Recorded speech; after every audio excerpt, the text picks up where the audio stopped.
Welcome back to What Arty Noobs with General Disturbance. This is the Panhard AML Lynx 6x6. It's a tier 8 French light wheeled vehicle. It's located on the north spawn of Prokhorovka encounter and it's under the command of heavy999. Well, the gun he's probably got is the 90mm. We'll just check that now. Yep, he's got the 90, 240 alpha, 120, 182, and his standard APCR. With the premium APCR, he can do 223, and he's spotted his first enemy vehicles. In fact, he's spotted quite a few of them. And a few more. So, quite a nice spotting run there to find the enemy. Now, the AML stands for Auto Militaires Légères. I'm probably butchering the French language actually by saying that, but it basically means light machine gun car. It's an armoured car with very light armour, but this one actually does have a 90mm gun, and the stock one is a 75mm. Now, it's not particularly fast compared to the other French wheeled vehicles.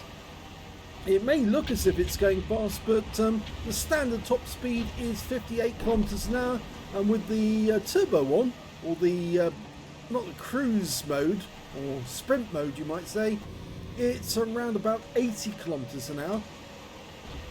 So it can go fast, but of course it does so at the expense of being able to maneuver. It's also very lightly armoured. In fact, the best armour is on the front of the turret. It's only 16mm. So anything that hits this thing, oh, is going to hurt. Well, he got around into the Indian Panzer there, but I'm not so sure he'll get away with that too often if he tries it again. Mainly because this vehicle is so lightweight on the armour that anything that touches it is going to do damage. And it's got fairly small wheels as well, which makes it fairly easy to hit, and it's not going to stand up for very much punishment. Only 920 health, which is not a lot. It does have fairly good pen with the shells, fairly good shell velocity and handling, and it's also got a good HE round as well if it wants to take on the enemy. And with the HE round, it will actually do 320 alpha, penetrating 75mm, so good on light skinned vehicles, but not so good on the heavily armoured ones. Now, we're actually doing fairly badly at the moment because we're 3 tanks down on the enemy, but you can see heavy999 is doing as good a job as he can to spot the enemy and keep them lit so his teammates can get damage. There's no Arty, so he doesn't have to worry about being stunned and suddenly slowed down, but he's manoeuvring as fast as he can, except for those moments when he stops to take a shot. And another enemy tank has gone, the T95 this time. It's tier 10 game, and he's bottom tier, so he is going to do fairly well if he hits any higher tier opponents. It's also got fairly good gun depression, this tank, 8 degrees, and a pretty quick turret traverse, so if he spots an enemy quickly he can turn the turret around, quickly get a gun on and fire.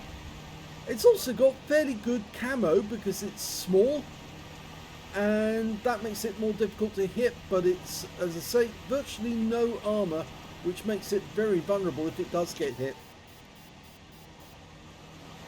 The view range is diabolically bad, I'm afraid. Yeah, the standard view range is only 310mm, and even with the boosted, even if you use binoculars or anything that will improve view, all you're going to get is, or in fact actually you can only put coated optics on, not binoculars, but you're only going to get just under 400 meters view range, which is no different really from most other light tanks, and he's been spotted again.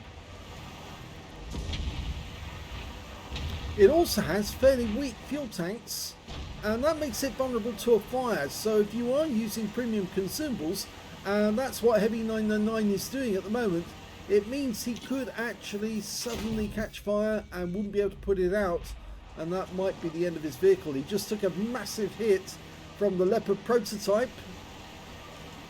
That was a 105mm round, I think, 383. That's a low roll from a 105mm, the 390 Alpha.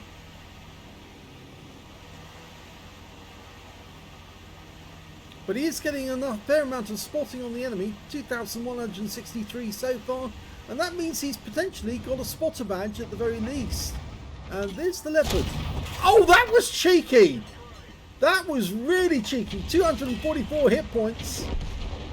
Now you notice he's going in reverse at the moment, almost as fast as he goes in forward. And that's because this tank obviously will drive both ways. It's what you call a bisexual tank. It swings both ways. Oh dear, that's terrible joking, isn't it? No. What am I saying? Anyway, getting back to the game. It's more of a passive scout than a sniping scout than an active one because of the lack of armor. And, well, a lot of players will actually just try and spot the enemy from a bush somewhere if they can and just try not to be spotted. But if you actually do go active as heavy999's done here, you can pick up a lot of damage on the enemy. And he's diving deep into enemy territory now. They've got the advantage back. In fact, there's only 4 enemy vehicles left, and 2 of those are up near the center line. He's found one of the other ones, a T110E5, or is it? No, it's an E4. And he's now going to harass this guy, get him to turn round so that his teammates will get the better of him. Because he can only turn his turret 90 degrees either side, so he can't shoot behind him. As long as heavy999 sits behind him, he's vulnerable. He's not getting these shells through because it's got low penetration, but if that T110E4 keeps backing up like that, he will have to pull around and, well, pumps another one in. He just keeps pumping these rounds in. Low rolls though. And now the E4's doing all he can, and that's the end of him. He backed himself up against Heavy because he knew really that he had no other way of surviving. The IS-3's over in the corner. E-75's over up in the centre line. That's all that's left on this team. And Heavy's going for it. He's going for the E-75 and he's gone. And in fact, that's the end of the game because they've killed the last one. He takes off as he goes over the ridgeline. Here's the end of battle stats, and that was an ace tanker game for heavy999 in the Panhard AML Lynx 6x6. He also managed to get a spotter badge for spotting at least 1,000 hit points of damage, and he got his second mark of excellence for exceeding 85% of the, or getting damage exceeding 85% of the players who've played this vehicle in the past 14 days. So a very good showing, as well as a fire effect for doing more damage than the hit points of his own vehicle. His win rate from that game was 3,297, and remember, win rate doesn't really take into account spotting, so to get 3,297 from actual damage, and you can see the damage he did during that game. Not much, but it earned him a lot of win rate from that game. Let's have a look at team score. Well, not much in the way of damage. I'm afraid he was spotting rather than actually doing. 5,657 hit points went to the Heshbarn, who got a high caliber. The second highest damage was Kramvan, 5,366. And the third highest damage in the game goes to the Rhino Sorrente with 3,835.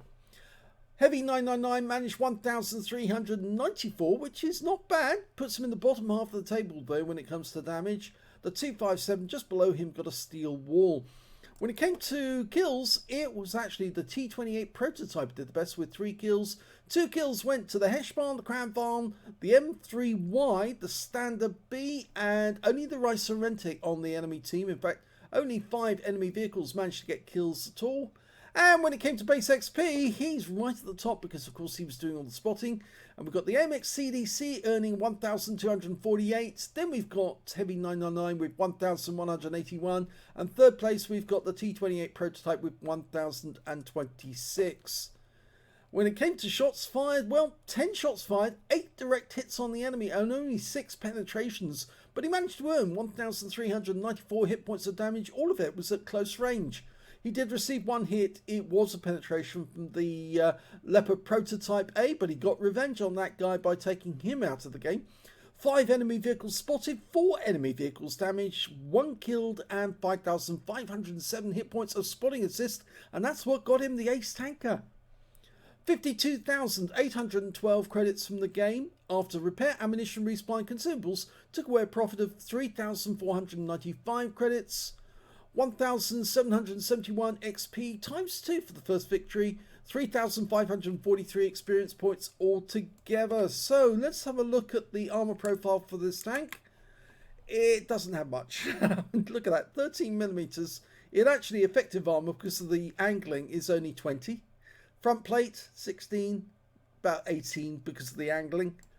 This tank does not have much armor. That's why it goes fast. And in fact, yes, 13 at the sides. Anything that hits this vehicle is going to do damage. I think the only effective armor is the wheels more than anything. They're pretty effective.